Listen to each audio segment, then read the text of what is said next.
Today we're going to talk about one of the heaviest words there is, genocide.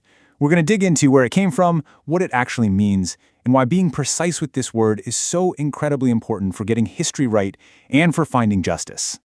So let's start right here with this quote from a recent symposium. You can feel the intention behind it, right? It's a message of unity, trying to connect two groups in Afghanistan who have gone through unimaginable pain. And on the surface, that's a really powerful statement of solidarity. But this is where it gets complicated. That heartfelt statement forces us to ask a tough question. Does it actually line up with the strict historical, and this is the key part, the legal definition of genocide? And you might be wondering, when people are suffering, why does that distinction even matter? Well, that's exactly what we're going to unpack. Now, asking this isn't about minimizing anyone's pain. Not at all. It's about understanding a very real danger that experts call conceptual inflation.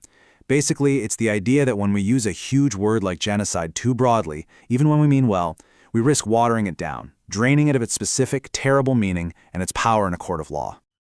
To really get the weight of this word, you have to go back to where it all began. Because, before the 1940s, there was no single word for this unspeakable crime of trying to wipe an entire people off the face of the earth. The horror existed, but a name for it didn't. And what's just incredible is that this word, a word that feels like it must be ancient, was actually created by one man, a Polish Jewish lawyer named Raphael Lemkin. He literally smashed two words together, the Greek word genos, for race or tribe, and the Latin word side, for killing. He created a new name for an ancient evil, and in doing so, he forced the world to finally look it in the eye. And you have to understand, this was deeply personal for him. He lost 49 members of his own family in the Holocaust. He actually tried back in 1933 to get the world to outlaw what he called barbarity, but no one listened. He was ignored. Then, after the world saw the full horror of the Nazi regime, he coined the word genocide in 1944 and just did not give up, pushing and lobbying until, finally, in 1948, the United Nations made it a part of international law. So the law that Lemkin fought for wasn't just about mass murder. It zeroed in on one very specific, very chilling element that sets genocide apart from every other atrocity. And that element is intent. This right here is the absolute heart of it. The legal term is dolus specialis. It's Latin for special intent. It's not about the number of victims. It's about the why. Was there a provable plan, a specific goal to destroy that group, to make them disappear? That is the question that defines genocide. The law then lays out 5 acts. These are the methods, the how of genocide. And you can see they range from direct killing to things that are much more insidious, like creating conditions where people just can't survive, or stopping a group from having children. But, and this is so important to remember, any of these acts only become genocide when you can prove they were done with that special intent to destroy the group itself. This chart really helps make the distinction super clear. See, war crimes happen, during a war. Crimes against humanity are widespread attacks on civilians. But look at genocide. It's the only one that requires that specific, terrible intent to destroy a group simply for who they are. A real-world example makes this even clearer. Think about the Khmer Rouge in Cambodia. They killed nearly 2 million of their own people for political reasons, a horrific crime against humanity. But at the same time, they systematically targeted the country's Vietnamese and Cham Muslim minorities with the specific goal of eliminating them. That was genocide. The motive changes everything. Okay, so now that we have this very precise definition, let's go all the way back to that statement we started with about Afghanistan. Let's use this legal lens to look at the history of the Hazara people and see if the evidence points to that special intent. Wow. I mean, this isn't subtle. This is a direct quote from a government notice and religious decree from 1892. It is explicitly calling for the killing and destruction of the Hazara people. It frames their complete annihilation as a religious duty.